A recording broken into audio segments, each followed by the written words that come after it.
بینەرانی خۆشەویست لەم بەشە لە بەرنامەکان ڕاپۆرتێکتان پێشکەشەکەم لە ژێر ناونیشانی دەیان هەزار فەلەستینی لە کەمپەکانی پەنابەران لە کەناراوی ڕۆژاوا هەڵاتون. دەیان هەزار فەلەستینی کە لە کەمپەکانی پەنابەران لە کەناری ڕۆژاوای ڕووباری ئۆردن دەژیان دوای چەندین حەفسە ئۆپراسیۆنی سەربازی ئیسرائیل کە بووە هۆی وێرانکردنی ماڵەکان و لە ناوبردنی ژێرخانی گرنگ لە ناوچە قەرەباڵغەکان ماڵەکانی خۆیان بەجێهێشتووە. هێزەکانی ئیسرائیل ئۆپراسیۆنی خۆیان لە کەمپی پەنابەران لە شاری جەنین لە باکووری کەناری ڕۆژاوا لە 21 ژانڤیە دەست پێ کرد. لەم ئۆپراسیۆنەدا سەدان سەرباز لەگەڵ بۆڵدێزەری سەربازی چوونە ناو کەمپەکە، ماڵەکانیان وێران کرد و ڕێگاکانیان تێکدا.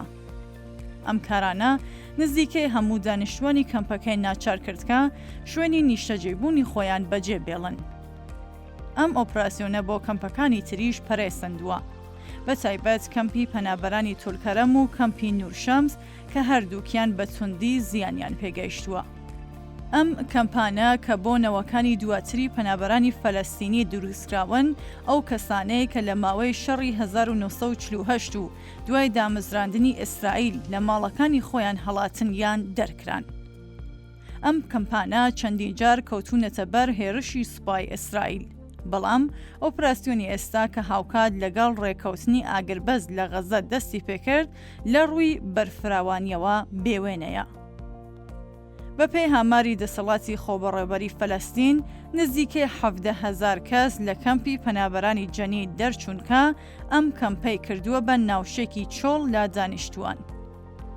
لە کەمپی نورشەمسیش نزیکەی 6,000 کەس کە بەرامبەر بە 2 لەسەر 3 دانیشتوانەکەیەتی شوێنی ژیانی خۆیان بەجێهێشتووە.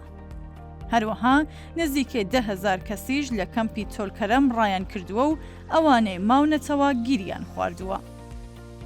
سوپای ئیسرائیل هێشتا بە بۆڵدێزەر خەریکی وێرانکردنی کەمپەکەیە. هێرشەکانی ئیسرائیل بۆتە هۆی وێرانکردنی دەیان ماڵ و لە ناوبردنی بەشێکی زۆری ڕێگاکان و لەگەڵ ئەمەشدا ئاو و کارەبای کەمپەکانیش بڕاوە. پشڕاندنی پەیوەندی ئیسرائیل لەگەڵ ڕێکخراوی یارمەتی فەلەستینیانی نەتەوە یەکگرتووەکان. ئەم ئۆپراسیۆنە لە کاتێکدا دەستی پێکرد کە ئیسرائیل بڕیاریدا ڕێکخراوی یارمەتی و دامەزراندنی پەنابەرانی فەلەستینی نەتەوە یەکگرتووەکان ئۆڕۆنوا لە نووسینگەی سەرەکی لە ڕۆژهەڵاتی ئۆرشەلیم دەربکات و هەر جۆرە پەیوەندیەکی ئەم ڕێکخراوە لەگەڵ بەرپرسانی ئیسرائیلی بپشڕێنێت.